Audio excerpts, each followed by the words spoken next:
Assalamualaikum warahmatullahi wabarakatuh. Selamat malam teman-teman. Kepada yang terhormat dosen pengampu mata kuliah Teologi Pembangunan, Bapak Dr. Ivan Ahmad Gofron, SPhil IMPHIL, serta perkenalkan nama saya Rizky Arya Zulfikor dengan NIM 2413100036.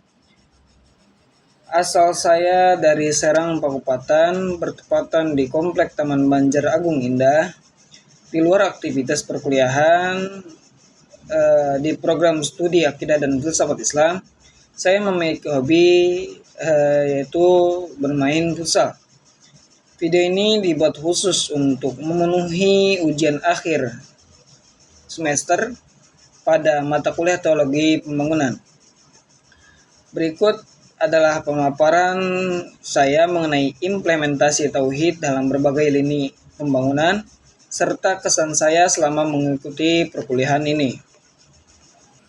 Masuk pada poin pertama, bagaimana tauhid menjadi landasan politik dan ekonomi serta secara epistemologis, tauhid bukan sekedar pengakuan atas keesaan Tuhan secara teologis dogmatis, melainkan sebuah prinsip pembebasan dan kesetaraan manusia.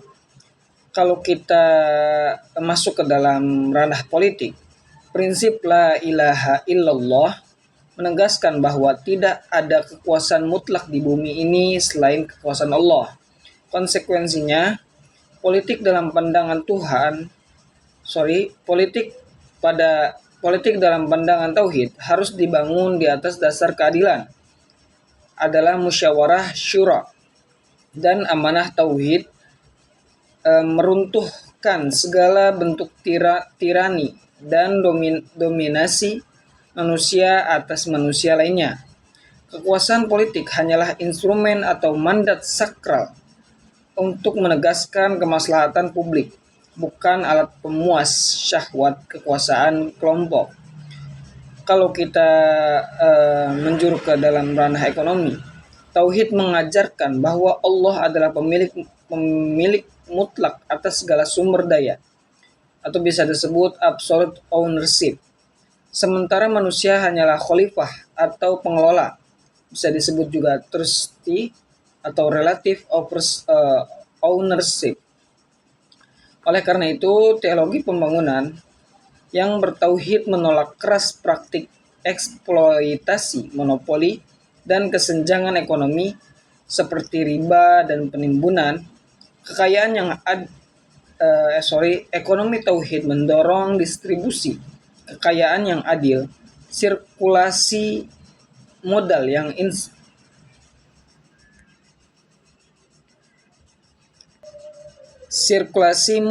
inklusif dan keberpihakan pada kaum duafa, mustadafin, agar pertumbuhan ekonomi berjalan selaras dengan keadilan sosial. Selanjutnya, bagaimana tauhid menjadi pondasi penataan lingkungan hidup dan kota? Nah, pembangunan fisik dan urbanisasi modern seringkali terjebak dalam arus sekularisme yang eksploitatif terhadap alam. Disinilah tauhid hadir sebagai kritik sekaligus solusi melalui 3 prinsip utama. Yang pertama, prinsip kesatuan makhluk, atau bisa disebut kosmik tauhid. Alam semesta dan manusia adalah sama-sama ciptaan Allah yang saling bertasbih. Merusak alam berarti merusak harmoni ayat-ayat karunia-Nya. Yang kedua, prinsip kekhalifahan. Manusia ditugaskan di bumi bukan sebagai penakluk alam, melainkan sebagai penjaga dan pengawal kelestarian alam.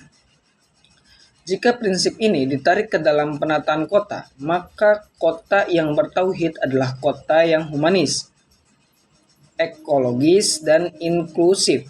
Penataan kota tidak boleh hanya mengejar estetika kapitalistik atau pembangunan gedung pencakar langit yang menggusur ruang publik dan merusak ekosistem.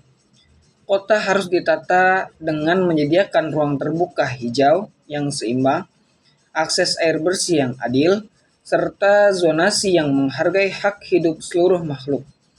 Penataan kota berbasis tauhid menyeimbangkan antara pembangunan material fisik dengan ketenteraman spiritual warganya. Dan yang terakhir, mengenai kesan saya terhadap mata kuliah teologi pembangunan yang diampu oleh Bapak Dr. Ikhwan Ahmad Gufron. Ya, bagi saya mata kuliah ini adalah salah satu ruang refleksi yang sangat progresif dan membuka cakrawala baru. Seringkali studi filsafat Islam dan teologi dianggap abstrak atau berada di menara gading. Namun, melalui mata kuliah teologi pembangunan ini, saya disadarkan bahwa teologi haruslah membumi, hidup, aplikatif. Kuliah ini berhasil menjembatani teks-teks klasik keagamaan dengan realitas kontemporer seperti isu kemiskinan, terus ketimpangan sosial, hingga krisis ekologis. Saya belajar bahwa menjadi seorang akademis filsafat Islam berarti harus peka dan terlibat aktif dalam menawarkan solusi atas problem pembangunan di sekitar kita. Terima kasih banyak kepada Pak Ivan atas bimbingannya, diskusi yang tajam, dan pemantik berpikir kritisnya selama 1 semester ini. Demikian pemaparan ujian akhir semester dari saya, kurang lebihnya mohon maaf. Billahi taufiq wal hidayah. Wassalamualaikum warahmatullahi wabarakatuh.